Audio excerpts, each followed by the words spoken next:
엄마 괜찮아? 여기요. 누가 좀 도와주세요. 엄마가 숨을 못 쉬세요. 한국의 한 식당. 중년의 외국인 여성이 바닥에 쓰러져 있습니다. 옆에서 딸이 엄마를 바라보며 사람들에게 도움을 요청하고 있는데요. 이 모녀에게는 무슨 일이 있었던 걸까요? 안녕하세요. 세계인들의 한국에 대한 감동적인 이야기를 전해드리는 감동뭉클입니다. 저희 채널은 해외 커뮤니티 레딧과 신청자의 실제 사연을 제보받아 실화를 바탕으로 영상을 제작하고 있습니다. 구독과 좋아요, 알림 설정은 영상 제작에 큰 힘이 됩니다. 오늘의 사연, 지금 시작합니다. 안녕하세요. 저는 캐나다 루넨버그에 사는 소피아라고 해요. 부모님과 함께 작은 해안마을에서 식당을 운영하고 있어요. 지금은 관광객들 사이에서 꼭 한번 가봐야 할 유명 식당이 돼서 행복한 나날을 보내고 있답니다. 저희 식당이 이렇게 유명해지게 된 건 다 한국 덕분이에요. 게다가 한국 분들은 저희 엄마 생명까지 살려주셨어요. 그때 한국 분들에게 너무 감사드리는 마음에 이렇게 사연을 보냅니다. 저희 부모님은 어릴 적부터 한 동네에 살았던 소꿉친구셨어요. 같은 학교를 나왔고 뭐든 항상 함께 하셨죠. 그렇게 서로에게 없어서는 안 될 존재가 되어 두 분은 자연스럽게 결혼까지 하게 되셨어요. 넉넉한 집안 형편이 아니라서 결혼식도 제대로 치르지 못하고 작은 방 하나에서 신혼생활을 시작하셨어요. 동네에서도 엄마의 요리 실력은 소문날 정도로 뛰어나서 다들 식당을 해보라고 권하셨죠. 하지만 그때는 먹고 살기가 너무 어려워서 식당을 여는 것은 꿈에서나 가능한 일이었어요. 워낙 성실하셨던 두 분은 밤낮 가리지 않고 열심히 일을 해서 돈을 모으셨어요. 그리고 꿈꿔왔던 작은 식당을 갖게 되셨죠. 부모님 식당은 오픈하자마자 장사가 잘 됐어요. 그도 그럴 것이 식당을 하기 전에도 엄마의 요리 실력은 이미 소문이 나 있었고, 동네 주민들께서 여행객들에게 많이 소개해 주셔서 매출도 꾸준히 늘었죠. 어릴 때부터 힘들게 일하시는 부모님을 보며 저는 공부만이 부모님을 도와드리는 길이라고 생각했어요. 졸업 때까지 반에서 1등을 놓치지 않았고 토론토에 있는 명문대학교에 합격하게 됐어요. 그날 부모님께서 어찌나 기뻐하셨던지 그날은 식당에서 무료로 동네 주민들에게 음식을 대접하시더라고요. 그렇게 저는 처음으로 부모님 보호를 떠나 토론토로 독립하게 되었어요.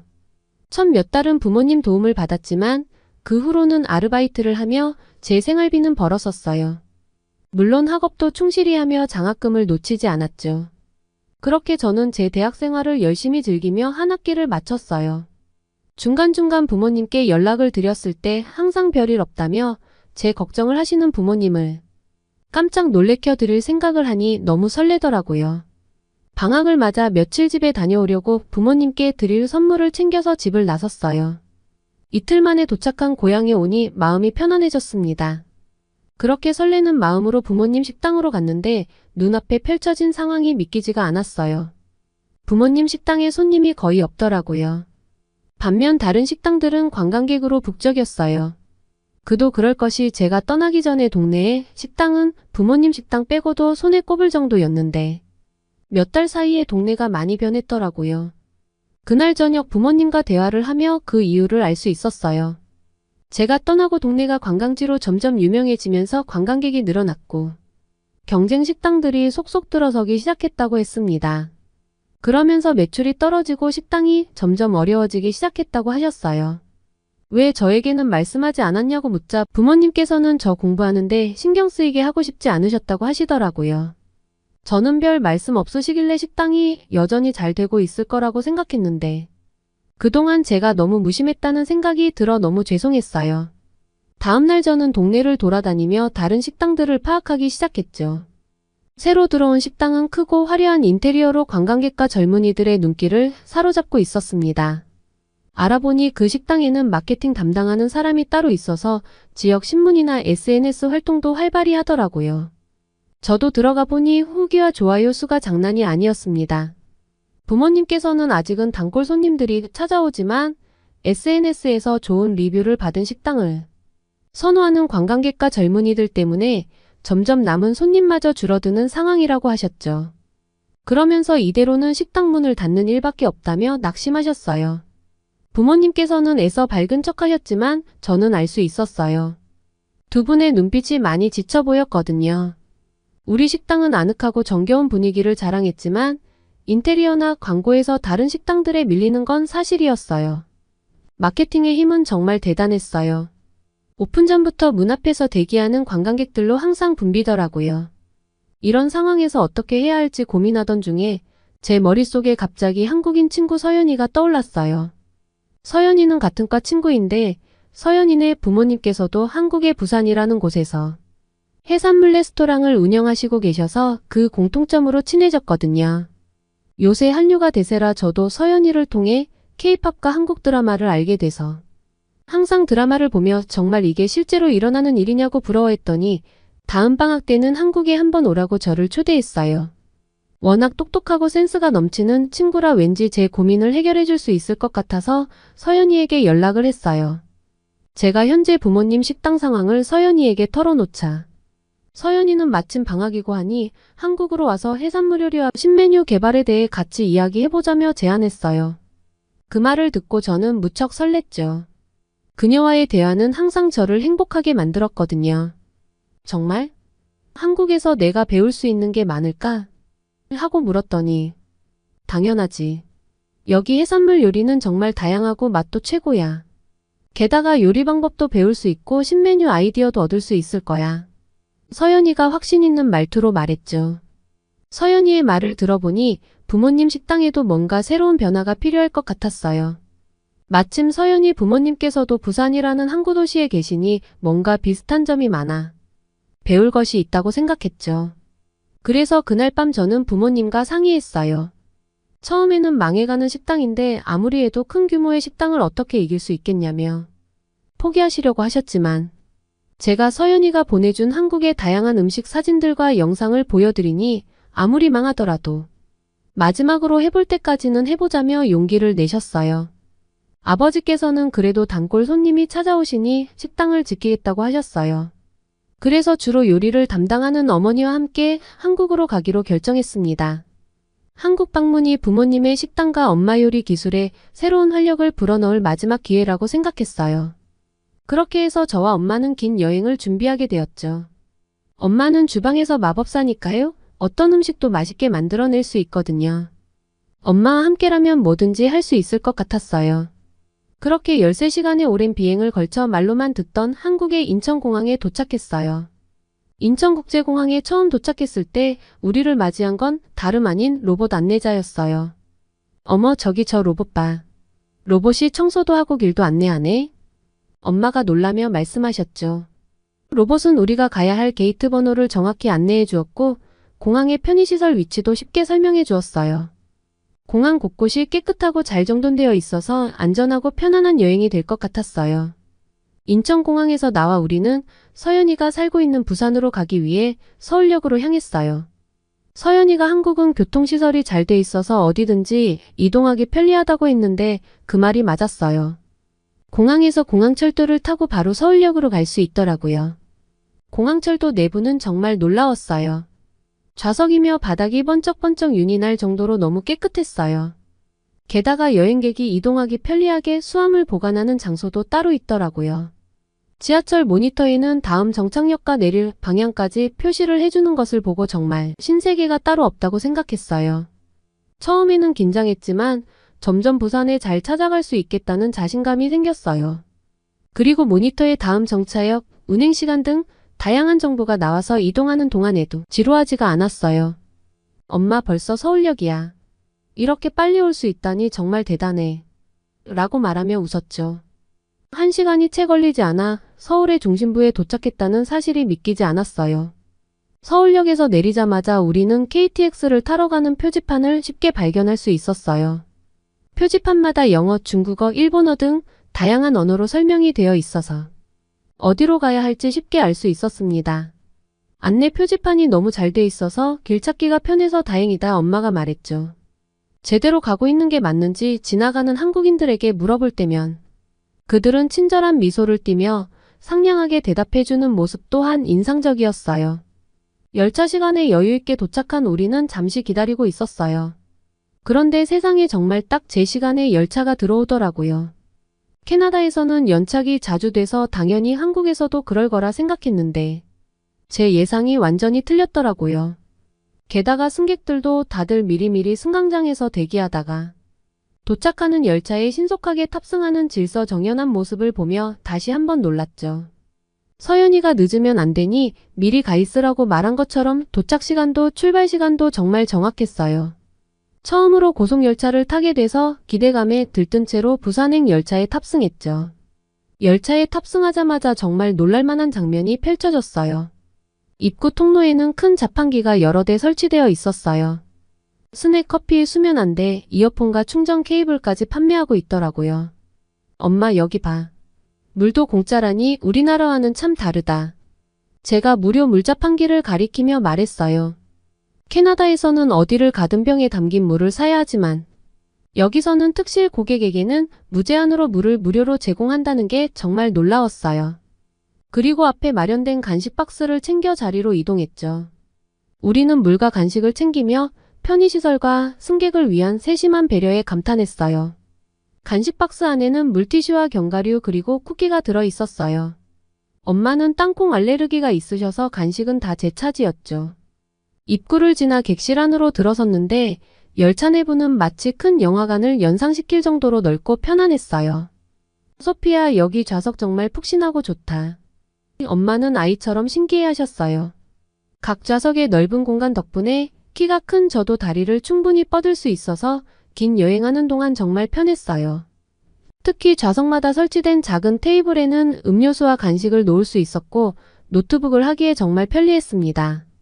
그런데 정말 놀라웠던 것은 열차 내부에 설치된 무료 와이파이였어요. 잠시 노트북을 켜고 여행 일정을 확인해보려 했는데 와이파이가 잘 작동하고 있었어요. 물론 유료일 거라고 생각했지만 결제창이 안 뜨더라고요. 그래서 몇 분만 무료고 시간이 지나면 끊기겠지 했는데 시간 제한이 없었어요.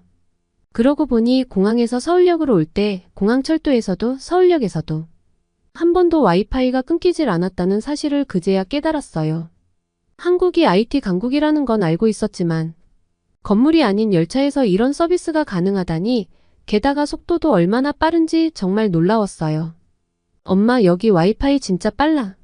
영화 한 편 다운받아도 금방이야. 엄마와 저는 여행하는 동안 영화를 보며 시간 가는 줄 몰랐습니다. 영화 한 편을 다 보고 나서 엄마가 왜 표 검사를 하지 않냐고 물으셨어요.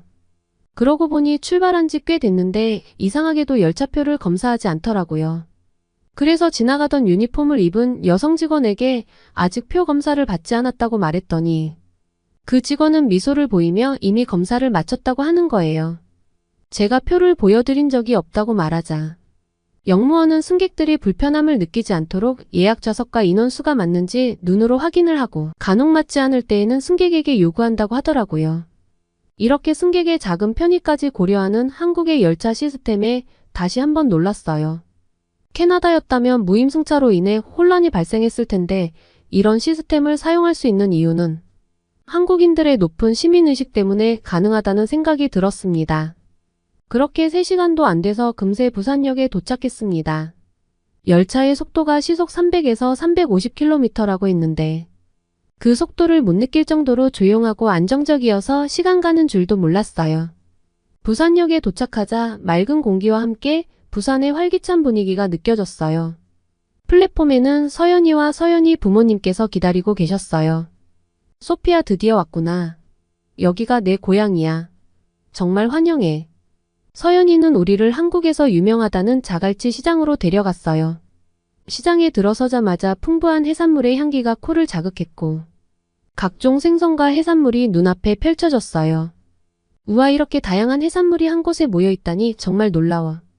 서연이는 시장 곳곳을 안내하며 각 해산물의 이름과 요리 방법을 설명해 주었어요.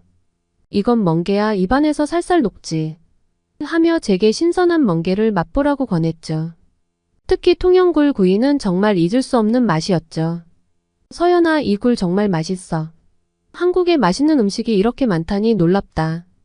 우리는 신선한 회도 맛보고 바로 조리된 매운탕이라는 요리도 먹었어요. 약간 맵지만 끝맛은 깔끔하더라고요. 엄마도 처음 드셔보는 요리에 처음에는 매운맛에 재채기를 하셨지만 계속 손이 간다면서 요리 재료며 만드는 방법에 대해 서연이 어머니와 계속 대화를 나누며 식사를 하셨어요. 저는 많은 종류의 해산물과 다양한 음식들을 맛보며 감탄했고, 이런 음식을 항상 먹을 수 있는 서연이가 너무 부러웠어요. 자갈치 시장의 생동감 넘치는 분위기와 싱싱한 해산물의 맛은 우리 여행의 첫날을 특별하게 만들어 주었습니다. 다음 날은 부산의 전통시장을 구경하며 더 다양한 음식 문화를 경험했어요. 시장을 돌아다니며 각종 국수와 전, 그리고 다양한 김치를 먹었어요. 오, 이 김치 진짜 맛있네. 엄마는 특히 김치에 감탄하시며 관심 있어 하셨죠. 서연이 어머니께 레시피를 들으시면서 계속 메모를 하시더라고요. 나중에 캐나다 가서 시도해 보신다고 하시면서요. 아이처럼 이것저것 물어보시며 즐거워하시는 엄마의 모습을 보니 너무 기분이 좋았습니다. 계속 구경을 하다가 서연이가 이건 꼭 먹어야 한다며 한 식당으로 데려갔어요. 거기서 부산의 유명한 밀면과 돼지국밥이라는 음식을 먹었는데 정말 맛이 끝내주더라고요. 이 음식들을 우리 식당에서도 만들어 팔 수 있으면 좋겠어요. 엄마는 서연이 엄마와 이야기 나누시면서 새로운 메뉴 개발에 대한 열정을 보이셨죠. 그날 밤 우리는 세계에서 아름다운 도시 5위를 차지했다는 해운대로 향했어요. 해운대에서 바라보는 부산의 야경은 정말 아름다웠어요. 도시의 불빛과 자연이 어우러지는 그 풍경은 정말 최고였죠. 엄마는 이 아름다운 장면을 혼자 보고 있으니 캐나다에 혼자 계시는 아빠 생각이 난다며 잠시 눈물을 흘리셨습니다. 다음 날에는 드디어 서연이 부모님이 운영하는 식당으로 초대됐어요. 식당에 들어서자마자 아늑하고 세련된 인테리어가 눈에 띄었습니다. 벽 한쪽은 전통 한국 문양으로 장식되어 있었고 조명은 따뜻한 분위기를 내고 있었죠. 서연이 부모님께서는 우리를 환영하며 직접 만든 여러 한국 요리를 해주셨어요. 그 중에서도 각종 해산물을 이용한 퓨전 요리는 정말 인상적이었죠. 식사를 하며 서연이 아버지께서는 요리는 사랑을 담아내는 예술입니다. 손님들에게 최고의 맛과 서비스를 제공하는 것, 그것이 우리의 목표죠라고 하셨어요. 서연 아버님의 말씀에 깊이 공감하며 우리는 식사를 하면서 각 요리에 사용된 재료부터 레시피에 이르기까지 모든 것에 대해 많은 이야기를 나눴어요. 또 캐나다로 돌아갔을 때 소개할 새로운 메뉴에 대한 의견도 공유했습니다. 그 대화를 통해 많은 영감을 받았고 새로운 메뉴 개발의 그림이 한층 더 명확해졌습니다.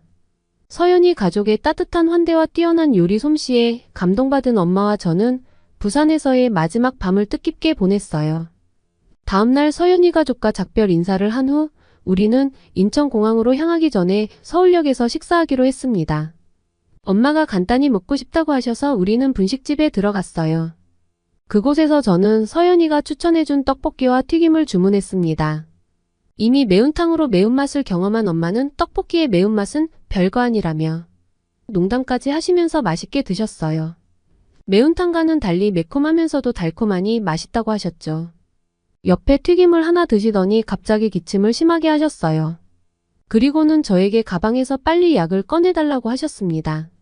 저는 깜짝 놀라 왜 그러냐고 물었고 엄마는 땅콩을 먹었나 보다며 알레르기 반응이 일어나고 목이 부어서 숨을 쉬기 어렵다고 하셨어요. 얼굴이 붉게 부어오르더니 바닥에 쓰러지셨어요. 저는 가방에서 비상약을 꺼내면서 옆 손님들에게 도와달라고 소리쳤어요. 식당 아주머니는 바로 구급차를 불렀고 몇 분 후에 구급대원들이 도착했습니다. 하지만 엄마는 구급차 타기를 완강히 거부하셨어요. 캐나다에서는 사는 지역과 보험 가입 여부, 응급 비응급에 따라 적게는 $80에서 많게는 $250까지 내야 하기에 여기도 비슷할 거라고 생각하시는 것 같았어요. 구급대원들은 구급차를 타고 빨리 병원에 가야 한다고 말씀드렸지만 엄마는 발버둥을 치며 온몸으로 거부하셨어요. 상황이 더 안 좋아지자 저는 구급대원과 눈빛을 주고받으며 엄마를 강제로 구급차에 태웠습니다. 엄마가 걱정되시던 식당 아주머니께서도 구급차에 타서 병원까지 같이 가주셨어요. 이동하는 동안 구급대원은 상황을 물어보았고 저는 엄마가 땅콩 알레르기가 있으신데 금방 전에 땅콩을 섭취했을 때의 반응이 나왔다고 말을 했어요. 엄마가 먹은 것은 떡볶이와 튀김뿐인데 이상하다고 했죠. 그런데 구급대원의 통역을 듣던 식당 아주머니께서 자신의 식당에서는 튀김용 기름으로 땅콩 기름을 사용한다고 하시더라고요. 땅콩 기름이 피로회복과 노화 방지, 혈관 건강에 좋다고 해서 튀김은 일부러 땅콩 기름을 사용한다고 했습니다. 그 식당의 튀김이 유명한 이유도 바로 그 땅콩 기름의 고소함 때문이라고 하더라고요. 식당 메뉴판에도 적혀 있었지만 제가 확인하지 못했던 거였어요. 여행 다닐 때 항상 엄마의 땅콩 알레르기에 대해 생각하고 긴장하고 있었는데 KTX에서 간식 박스의 견과류는 잘 피했는데 마지막 날이어서 긴장을 늦춘 제 탓이라고 생각하니 엄마한테 너무 죄송해서 눈물이 났습니다. 제 말을 들은 구급대원은 원인 파악이 됐으니 응급실에서 치료를 받으면 괜찮을 것이라며 우는 저를 안심시켰습니다. 우리는 가장 가까운 병원으로 가서 응급처치를 받았습니다. 의료진의 빠른 대응 덕분에 엄마는 곧 괜찮아지셨어요. 조금만 더 늦었다면 호흡곤란이 와서 큰일 날 뻔했다고 하시더라고요. 그렇게 수액까지 다 맞으시고 회복하자마자 엄마는 이제 어떡하냐며 구급차에 병원에서 치료까지 받았으니 어마어마한 액수의 돈이 청구됐을 거라고 하시면서 망연자실한 표정을 지으셨어요. 저는 엄마를 안심시키고 제가 해결해보겠다고 하며 떨리는 마음으로 진료비를 계산하러 수납창구로 갔어요. 그런데 청구서를 받고는 제 눈을 의심했어요. 제가 예상했던 것보다 훨씬 적은 금액이 나왔더라고요. 게다가 구급차 출동비는 청구되지 않았습니다. 수납 직원에게 이 금액이 맞는지 몇 번을 확인하고 나서야 저는 예전에 서연이가 한국의 의료 시스템은 세계 최고라는 말의 의미를 실감할 수 있었어요. 저는 바로 엄마에게 달려가서 진료비에 대해 말씀드렸어요. 엄마는 하늘이 도왔다며 정말 다행이라고 하셨죠. 그리고는 엄마가 발버둥치고 온몸으로 저항하며 구급차를 타려고 하지 않아서 고생한 구급대원들에게 너무 미안하다고 하셨습니다. 저희는 공항으로 이동해서 무사히 캐나다로 돌아왔습니다. 캐나다로 돌아온 후 엄마와 저는 한국에서의 경험을 바탕으로 새로운 퓨전 메뉴를 개발했고 그 메뉴는 곧 인기를 끌기 시작했어요. 서연이 가르쳐준 대로 시식 이벤트와 SNS 마케팅을 했고 그 결과 식당은 다시 손님들로 북적이기 시작했습니다.